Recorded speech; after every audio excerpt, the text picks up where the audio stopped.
Hi friends, ഇന്ന് ഞാൻ വന്നിട്ടുള്ളത് നല്ല കുറുകിയ ചാറോട് കൂടിയുള്ള നല്ല അടിപൊളി ടേസ്റ്റിലുള്ള ഒരു സൂപ്പർ മീൻ കറിയുടെ റെസിപ്പി ആയിട്ടാണ്.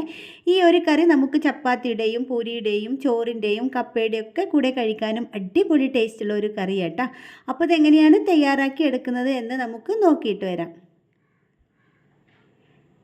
ഞാൻ ഇതവിടെ 2 അയില മീനായിട്ടാണ് എടുത്തിട്ടുള്ളത്. 2 മാത്രമേ എടുത്തിട്ടുള്ളൂ. എന്നിട്ട് ഇതുപോലൊന്ന് ചെറുതായിട്ട് കട്ട് ചെയ്ത് എടുത്തിട്ടുണ്ട്. എനിക്ക് ഒരുപാട് അങ്ങനെ വലുപ്പത്തിൽ കട്ട് ചെയ്യുന്ന ഇഷ്ടമല്ല കേട്ടോ. പിന്നെ നമ്മൾ മീൻ എടുക്കുന്ന സമയത്ത് അയിലയെല്ലാം ആണെങ്കിൽ അതിൻ്റെ തലയോട് കൂടി തന്നെ എടുക്കാനായിട്ട് ശ്രദ്ധിക്കണേ. ഇനി ഞാൻ ഇതവിടെ ഒരു മിക്സിയുടെ ജാർ എടുത്ത് വെച്ചിട്ടുണ്ട്. ഇതിലേക്ക് 2 ചെറിയ തക്കാളി ഇതുപോലൊന്ന് കട്ട് ചെയ്തിട്ട് ചേർത്ത് കൊടുക്കാം. ഒപ്പം തന്നെ നമുക്കിതിലേക്കൊരു ചെറിയ സവാള കൂടി ചേർത്ത് കൊടുക്കണം. പിന്നെ ഞാൻ ഇതിലേക്കൊരു ചെറിയ കഷ്ണം ഇഞ്ചിയും അതുപോലെ തന്നെ ഒരു 3-4 അല്ലി വെളുത്തുള്ളി കൂടി ചേർത്ത് കൊടുക്കുന്നുണ്ട്. ഇനി നമുക്കിതിലേക്ക് ഒരു പച്ചമുളക് കൂടി ചേർത്ത് കൊടുക്കാം. എന്നിട്ട് ഇതെല്ലാം കൂടി നല്ലതുപോലെ തന്നെ ഒന്ന് അരച്ചെടുത്തിട്ട് വരാം. അപ്പോൾ ഞാൻ ഇതിവിടെ നല്ലതുപോലെ അരച്ചെടുത്തിട്ടുണ്ട്. ഇനി നമുക്ക് കറി തയ്യാറാക്കാം.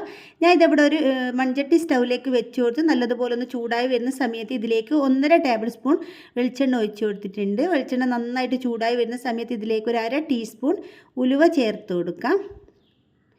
അങ്ങനെ ഇതിവിടെ ഉലുവ പൊട്ടി വന്നതിന് ശേഷം ഞാൻ ഇത് അരച്ചെടുത്ത ആ ഒരു അരപ്പ് ഇതിലേക്ക് ഒഴിച്ച് കൊടുത്തിട്ടുണ്ട്. പക്ഷെ അത് ഞാനിവിടെ വീഡിയോയിൽ കാണിച്ചിട്ടില്ല. എന്ന് വെച്ചാൽ നല്ല പുകയേനു കേട്ടോ. അപ്പോൾ ഒന്നും തന്നെ കാണുന്നില്ല. ക്യാമറയെല്ലാം മൊത്തത്തിൽ അങ്ങ് മൂടിപ്പോയിന് കേട്ടോ. അതുകൊണ്ടാട്ടോ അത് കാണിക്കാഞ്ഞത്. ഇനി ഇതെല്ലാം കൂടി നല്ലതുപോലെ നമുക്ക് ഹൈ ഫ്ലെയിമിലിട്ട് ഒന്ന് മിക്സ് ചെയ്ത് കൊടുക്കണം. ഇതിലുള്ള ആ ഒരു വെള്ളമഴയെല്ലാം ഒന്ന് പോയിട്ട് ആ ഒരു പച്ചക്കുത്തൊക്കെ ഒന്ന് മാറി വരുന്നത് വരെ നല്ലതുപോലെ തന്നെ നമുക്ക് മിക്സ് ചെയ്തെടുക്കാം. അപ്പോൾ എൻ്റെ വീഡിയോ നിങ്ങൾ ഇതുവരെ സബ്സ്ക്രൈബ് ചെയ്യാതെയാണ് കണ്ടിട്ടുണ്ടെങ്കിൽ ഒന്ന് സബ്സ്ക്രൈബ് ചെയ്ത് സപ്പോർട്ട് ചെയ്യണേ. അതുപോലെ തന്നെ വീഡിയോ നിങ്ങൾക്ക് കണ്ടുകൊണ്ടിരിക്കുന്ന സമയത്ത് ഇഷ്ടമാവുകയെന്നുണ്ടെങ്കിൽ ഒന്ന് ലൈക്ക് ചെയ്യാനും മറക്കരുത് കേട്ടോ. ഇനി നമുക്കിതിലേക്ക് പൊടികൾ ചേർത്ത് കൊടുക്കാം. ഞാൻ ഇവിടെ ഒരു ടേബിൾ സ്പൂൺ മുളക് പൊടിയാണ് ചേർത്ത് കൊടുക്കുന്നത്. ഞാൻ ടീസ്പൂണിനാട്ടോ എടുത്തിട്ടുള്ളത്. 3 ടീസ്പൂണാണ് ഒരു ടേബിൾ സ്പൂണ്.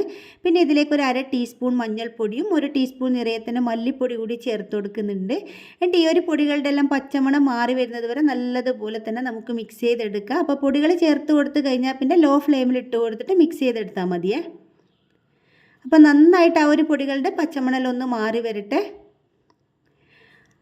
പിന്നെ ഞാൻ ഇതിലേക്ക് ചേർത്ത് കൊടുക്കുന്നത് പുളിവെള്ളമാണ്. പുളി ചേർത്ത് കൊടുക്കുന്ന സമയത്ത് നമ്മൾ ശ്രദ്ധിച്ചിട്ട് ചേർത്ത് കൊടുക്കണം. നമ്മൾ എടുത്തിട്ടുള്ള ആ ഒരു തക്കാളിയുടെ പുളി അനുസരിച്ചിട്ട് വേണം ചേർത്ത് കൊടുക്കാനായിട്ട്. അതുകൊണ്ട് അതിൻ്റെ ഒരു കറക്റ്റ് അളവൊന്നും പറയുന്നില്ല കേട്ടോ. ഞാൻ എടുത്തിട്ടുള്ള തക്കാളി നാടൻ തക്കാളിയേനു. അതുകൊണ്ട് ഞാൻ പുളി കുറച്ചായിട്ടാണ് എടുത്തിട്ടുള്ളൂ. അങ്ങനെ പുളിവെള്ളം കൂടി ചേർത്ത് കൊടുത്ത് നല്ലതുപോലെ ഒന്ന് മിക്സ് ചെയ്ത് കൊടുത്തതിന് ശേഷം നമുക്കിതിലേക്ക് കറിക്ക് ആവശ്യത്തിനുള്ള വെള്ളം ഒഴിച്ചു കൊടുക്കുക. സാധാരണ നമ്മൾ ഒഴിച്ചു കൊടുക്കുന്നതിനേക്കാട്ടി ഒരു 1/4 കപ്പ് ഒന്ന് അധികം ഒഴിച്ചു കൊടുക്കണം കേട്ടോ. എന്താ വെച്ചാൽ നമ്മൾ അരച്ചെടുത്തിട്ടുള്ള അരപ്പ് പെട്ടെന്ന് തന്നെ അങ്ങ് കുറുകി വരും. അതുകൊണ്ടാണ്. അപ്പം ഞാൻ ഇതിലേക്ക് ആവശ്യത്തിനുള്ള ഉപ്പ് ചേർത്ത് കൊടുത്തു. എന്നിട്ടൊന്ന് മിക്സ് ചെയ്ത് കൊടുത്തതിന് ശേഷം മീൻ ഇതിലേക്ക് ഇട്ട് കൊടുത്തിട്ടുണ്ട്. ഇനി നമുക്കിത് മൂടി വെച്ച് കൊടുത്തിട്ട് ഒരു 5 മിനിറ്റ് മീഡിയം ഫ്ലെയിമിലിട്ട് ഒന്ന് വേവിച്ചെടുക്കണം കേട്ടോ. മീഡിയം ഫ്ലെയിമിലിട്ടിട്ട് നമ്മൾ ഏത് മീൻ കറിയും തയ്യാറാക്കാവുള്ളൂ. അങ്ങനെ ഇവിടെ ഒരു 5 മിനിറ്റ് കഴിഞ്ഞിട്ടുണ്ട്. നമുക്കിനി നമ്മുടെ കറി ഒന്ന് തുറന്ന് നോക്കാം. അപ്പോൾ കറിയെല്ലാം നല്ലതുപോലെ തന്നെ കുറുകി വന്നിട്ടുണ്ട്. ഈ ഒരു വെള്ളം നോക്കണ്ട, നമ്മൾ മൺചട്ടി ആയതുകൊണ്ട് കുറച്ചുകൂടി ഒന്ന് കുറുകി കിട്ടുമേ. ഫ്ലെയിം ഓഫ് ചെയ്ത് കൊടുത്തു കഴിഞ്ഞാലും കുറച്ചുകൂടി ഒന്ന് കുറുകി വരും. ലാസ്റ്റായിട്ട് നമുക്കിതിലേക്ക് കുറച്ച് മല്ലിയിലയും കുറച്ച് കറിവേപ്പിലയും കൂടി ഇട്ട് കൊടുത്തിട്ട് ചെറുതായിട്ടൊന്ന് മിക്സ് ചെയ്തെടുക്കാം. എന്നിട്ട് ഞാൻ ഇതിൻ്റെ ഫ്ലെയിം ഇവിടെ ഓഫ് ചെയ്ത് കൊടുത്തിട്ടുണ്ട്. ഇനി ഇത് മൂടി വെച്ചിട്ട് ഒരു 15 മിനിറ്റ് കഴിഞ്ഞിട്ട് നമുക്ക് നമ്മുടെ കറി എന്തായി നോക്കട്ടോ.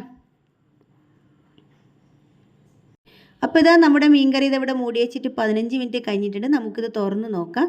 അപ്പോൾ ഇത് നല്ലതുപോലെ തന്നെ നമ്മുടെ കറിയിലൊന്ന് കുറുകി വന്നിട്ടുണ്ട്. അപ്പോൾ നല്ല കുറുകിയ ചാറോട് കൂടിയുള്ള നല്ല സൂപ്പർ ടേസ്റ്റുള്ള ഒരു മീൻ കറി കേട്ടോ. അപ്പോൾ നിങ്ങൾക്ക് എല്ലാവർക്കും വീഡിയോ ഇഷ്ടമായിട്ടുണ്ടാവുമെന്ന് വിചാരിക്കുന്നു. ഇഷ്ടപ്പെട്ടിട്ടുണ്ടെങ്കിൽ എന്നും പറയുന്നത് പോലെ തന്നെ ലൈക്ക് ചെയ്യാനും ഷെയർ ചെയ്യാനും സബ്സ്ക്രൈബ് ചെയ്യാനും ഒന്നും മറക്കരുത്. നിങ്ങളുടെ കുക്കിംഗ് ഇഷ്ടപ്പെടുന്ന എല്ലാ ഫ്രണ്ട്സിനും ഫാമിലിക്കും ഒക്കെ ഒന്ന് ഷെയർ ചെയ്ത് കൊടുത്ത് സപ്പോർട്ട് ചെയ്യണം കേട്ടോ.